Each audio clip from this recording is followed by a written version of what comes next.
Now you understand what you're getting yourself into, and you have a basic understanding of many terms from the previous lesson. Let's break these down further into understandable segments and also put them into action. Have your pen and paper at the ready, because you're about to gain a much further understanding of the platform and variables cryptocurrencies run on, aka the blockchain. So, in the previous lesson I said cryptocurrencies are almost impossible to be counterfeited. That's because of a complex mathematical security measure called cryptography. Actually, wait. Notice that little camera has returned? Time to take notes. The purpose of cryptography is simple. The data is transmitted in a certain mathematical form, so only the intended reader can open and read the data. Because of cryptocurrency's nature, being transactions made peer-to-peer online, there were originally fears that these payments could be infiltrated or even worse, hacked. Mysterious Bitcoin creator Satoshi understood this concept and introduced the cryptographic security concept signatures to Bitcoin. This is essentially exactly the same as a signature in real life, and exactly how I'll be breaking this down for you. Imagine you sign a piece of paper with your handwritten signature. It essentially has three main factors that make it a valid signature.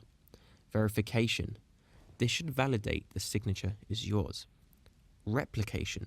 It shouldn't be replicated by another individual. Confirmation. Once signed, it should be final. No claiming it was another individual. Without this, it would be meaningless, right?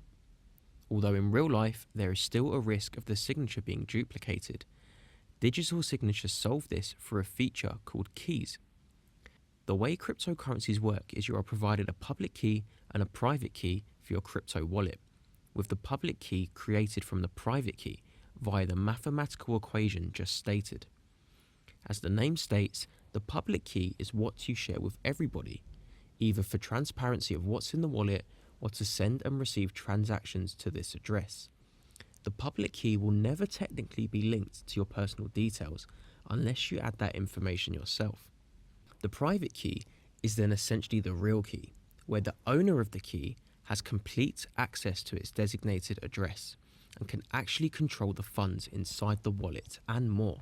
Just like a key for a safe, if you lose the private key and it lands in another individual's possession, they gain full access to the wallet and funds inside.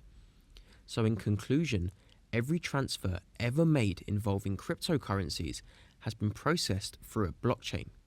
Now, if you're not quite there just yet, let's use a real life example. There are tools available online which allow you to scan every address and transaction made on the blockchain. The crypto you hold can be monitored on its relevant blockchain. So for this example, we will use an Ethereum address, which of course means we need to find this through the Ethereum blockchain. Vice versa, if this was a Bitcoin wallet, we would of course be using the Bitcoin blockchain. By using a site called Etherscan, you can search addresses, transaction IDs, and even specific blocks. So with this Ethereum address being the public key for you all to see, we will enter this into the search bar. Immediately, the entire wallet details are brought up, including F balance, F value, a number of transactions made from this address. Scrolling down, you can see this further in depth. With every address, the Ether was sent to and from. The block the transaction was verified on. Amount of Ether sent. The transaction fee paid for the transaction. If you click on the TX hash, you can see each specific transaction's full breakdown. Noticeably the value of the transaction, which is the current value, but if I simply click on it, we can now see the value at the time of sending.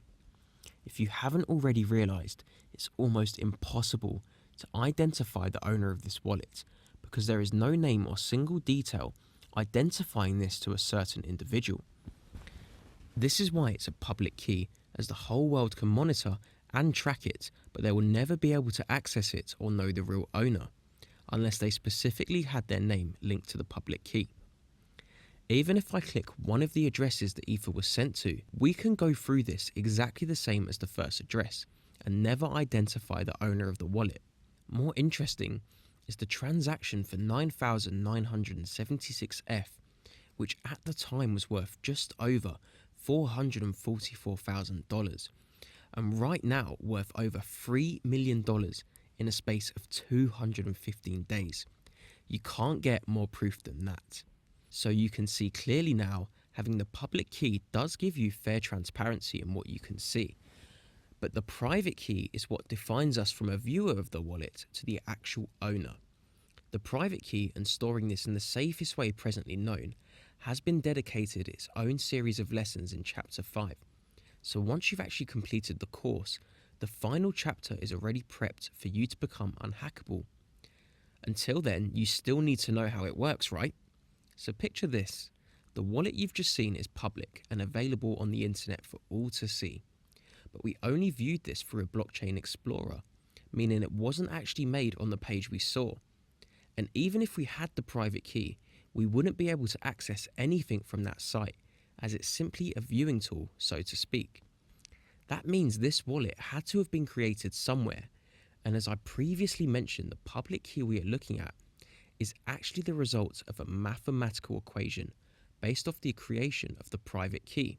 So whatever app, software or place this private key was created is where we can access the public key wallet and its contents, the same way our online banking portal or PayPal has a password, which would only work specifically for that bank or platform. Your private key won't work unless it's on the relevant platform too. This is overall the foundation that makes up cryptocurrencies and their purpose. You can see from these security measures and full transparency of the blockchain why this technology is being developed for the largest corporations in the world. You want to know the best part? This technology will eventually become a standard of society, just like the internet and programming languages used today to create apps and websites. Even better, it will not be fully integrated into society for at least another 5 to 10 years. Your head start is here right now.